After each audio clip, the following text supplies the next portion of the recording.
चंद्र को मस्तक पर धारण कर कर भगवान शंकर ने कह दिया कि सुनो चंद्रदेव, आज शुक्ल पक्ष की द्वितीया तिथि है, जिस दिन मैंने आपको अपने मस्तक पर धारण करा है।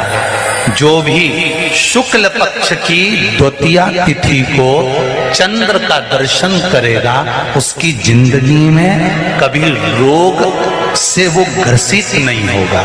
हम पहले भी कथा में कहे, आज फिर कहते हैं, जिसकी लीवर, किडनी,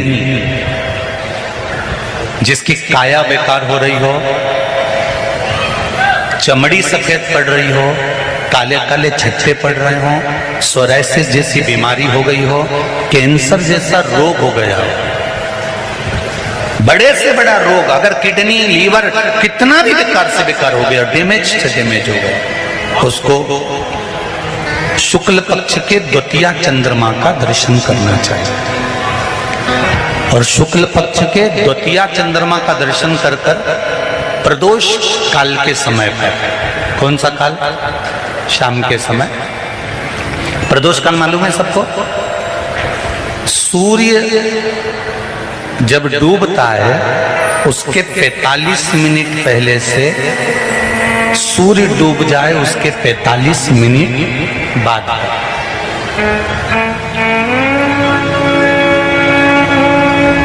कितने मिनट पहले? जम के बोलो जरा। 45 मिनट पहले से 45 मिनट बाद प्रदोष काल का क्रम। चंद्रदेव का दर्शन कर कच्चे दूध का छींटा, सफेद पुष्प चंद्र को समर्पित करो। सफेद चंदन का छींटा चंद्रदेव को दीजिए।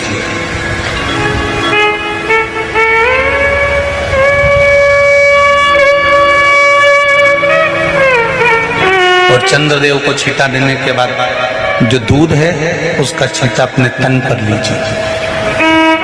सफेद चंदन थोड़ा सा अपने शरीर पर लगा लीजिए। कितना भी विषम से विषम रोग हो, कितना भी किडनी, लीवर, चाहे कैंसर जैसा रोग हो, मेरा चंद्र शुक्ल पक्ष के द्वितीया के चंद्र में शंकर भगवान स्वयं विराजमान होकर अपने भक्त को रोग से मुक्त करते हैं। द्वितीया के चंद्र।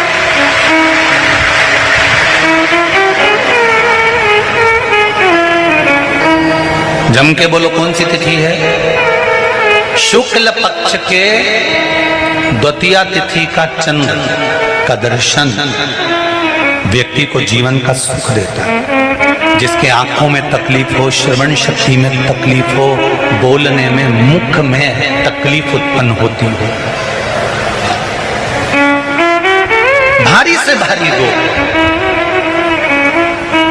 शुक्ल पक्ष की द्वितीया तिथि को भगवान शंकर ने चंद्रदेव को अपने मस्तक पर धारण करा। तो शंकर भगवान ने कह दिया, सुनो चंद्रदेव, आज शुक्ल पक्ष की द्वितीया तिथि को मैंने आपको अपने मस्तक पर धारण करा है। संसार में रहने वाला, मृत्यु लोक में रहने वाला, चाहे देवलोक में रहने वाला, चाहे जिस लोक में वो निवास कर रहा है, अगर शुक्ल पक्ष के द्वितीया तिथि के चंद्रमा का दर्शन करेगा तो वो रोग से मुक्त रहेगा। अब हमारे यहाँ इतनी अच्छी अच्छी तिथियां दी हैं, कैलेंडर तक में लिखा हुआ है कि चंद्र दर्शन। अब उसके बाद भी लोग चंद्र दर्शन नहीं करें तो फिर उनका भाग्य बेकार। पंचांग में लिखा है कि चंद्र दर्शन, बोलो सही है कि गलत है? उस पर पंचांग में लिखा है कि चंद्र दर्शन, शुक्ल पक्ष की द्वितीया तिथि चंद्र दर्शन। एक छोटा सा प्रैक्टिकल है, आप करके देखेंगे तो बाबा कुबेर भंडारी वैसे ही भंडार भर देगा। थोड़ा सा प्रयास, अगर आपके सबके घर में गंगा जल है तो एक प्रयास करके देखिएगा। कोई कार्य के लिए आप जा रहे हैं और वो कार्य अटक रहा है, नहीं हो रहा, बहुत प्रयास कर लिया, बहुत दिन से लगे हुए कि ये काम होना ही चाहिए, ये काम बहुत जरूरी और होना ही चाहिए, नहीं हो रहा। एक कटोरी में गंगा का जल निकाल लीजिए और कटोरी में गंगा का जल निकाल कर तुम्हारे घर में एक सिक्का पड़ा हो, 1 रुपया, 2 रुपया, 5 रुपया, कोई सा भी एक सिक्का पड़ा हो, जो भी सिक्का पड़ा हो, कुंदकेश्वर महादेव का नाम लेकर, जहां परिंदा होता है, पानी का मटका होता है, पितरों का स्थान होता है, हंडा भरते हो, मटका भरते हो, उसके पास में उस कटोरी को रखकर 1 का सिक्का, 2 का सिक्का, 5 का सिक्का, 10 का सिक्का, जो तुम्हारे पास सिक्का पड़ा हो, जो भी तुम्हारे पास पड़ा हो, वो सिक्के को हथेली में लेकर कुंदकेश्वर महादेव का नाम लेकर उस कटोरी में डाल दीजिए और उस जल को नैनों से लगाकर आप काम के लिए निकल जाइए। वो काम आपका सफल होकर ही रहेगा, छूट नहीं सकता। गंगा के जल में वो बल होता है, और आप जो सिक्का डाल रहे हो वो ये समझ कर डालें कि कुंदकेश्वर महादेव को मैं गंगा में स्नान करने के लिए। हमारे यहाँ पहले हमने भी देखा, आपने भी देखा होगा, किसी जब बारिश नहीं होती है या कोई काम अटक जाता है, जब बारिश, तो क्या करते थे पहले के जमाने में कि मंदिर को पैक कर दे, उसमें पानी भर दे शंकर जी के ऊपर। आपने कई जगह देखा होगा, उसमें शिव जी को डुबा, तो किसके लिए डुबाते थे? कुंदकेश्वर महादेव के लिए। ये नियम है कुंदकेश्वर महादेव का। पर आज के जमाने में तो चंपेश्वर महादेव है तो उनको भी डुबा दे, गुप्तेश्वर महादेव है तो उनको भी डुबा दे। ये उनके लिए नहीं है। कुंदकेश्वर महादेव किनका नाम है? जम के बोलिए, कुंदकेश्वर महादेव। ये कुंदकेश्वर महादेव उस कटोरी में, उस बाटकी में सिक्के को डाल, और फिर जब आपका काम हो जाए, आप जिससे मिलने गए हो, जिससे काम की बात करने गए और काम हो गया, तो वो जल ले जाकर सिक्के के साथ, सिक्का तो डालो मंदिर में, कहीं दान पेटी आदि में, और वो जल भगवान कुंदकेश्वर के नाम से शिव जी को समर्पित कर दो। बाबा से विनती करो, बहुत बहुत साधुवाद है बाबा, आपने मेरी लाज रख ली, मेरी कृपा बनी रहे, बस ये सुख मिलता है। कनेर के पुष्प की माला, काई के पुष्प की? कनेर का वो पीला जो फूल होता है, आप टीवी पर दर्शन कर रहे होंगे। कनेर के पुष्प की माला जो ऊपर जलाधारी लगी है, जिस जलाधारी में से बूंद बूंद पानी गिरता है, ये शंकर भगवान की 5 बेटियों का स्थान है। कौन कौन सी बेटी? नाम ले, जया, विषहरा, श्यामली बारी, गौतली, और 5वें नंबर की देव।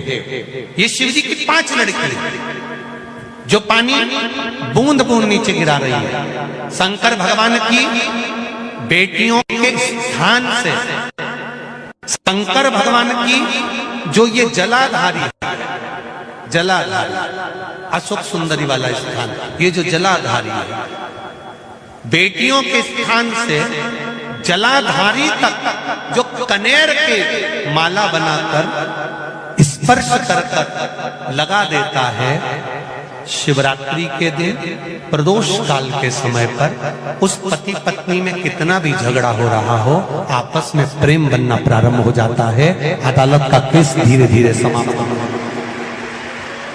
अदालती कार्रवाई। यहां तक कहा गया कनेर का पुष्प, भाई भाई में विवाद हो रहा हो, जमीन के लिए विवाद हो रहा हो, किसी प्रॉपर्टी के लिए विवाद हो रहा हो, या किसी अन्य विवाद में पड़े हुए हो, या तुम्हारे दुश्मन बढ़ रहे हो, तो भी कनेर का पुष्प शिव को समर्पित किया जाता है।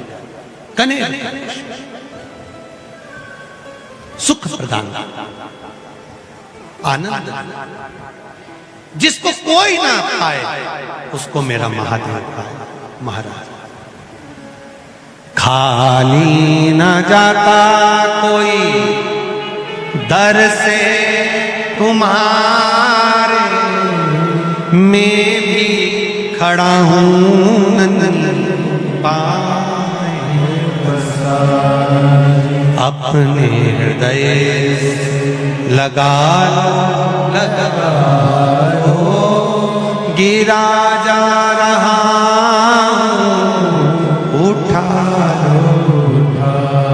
शिव कथा कल कोई माता जी ने पत्र लिखा था, उसमें लिखा था, गुरुजी हमारे पत्र नहीं पढ़ते। पत्र बहुत सारे रहते हैं, हम प्रयास करेंगे कल की कथा में आपके पत्रों को भी लिया जाए। नए पत्र आएंगे, उसके साथ आपके पत्र भी कल की कथा में हम लेंगे, प्रयास करेंगे। भगवान शिव की कथा करें। दूसरे नंबर का पुष्प, पहला कौन सा है? बोलते जाओ, पारिजात। दूसरा कनेर का पुष्प, सुख प्रदान करना, आनंद, शिव की प्रियता मेरी प्रिय। हमारी वीडियो आप लोगों को कैसी लगी है हमें कमेंट करके ज़रूर बताएं। वीडियो हमारी फुल वॉच करने के लिए आप सभी लोगों का बहुत बहुत धन्यवाद।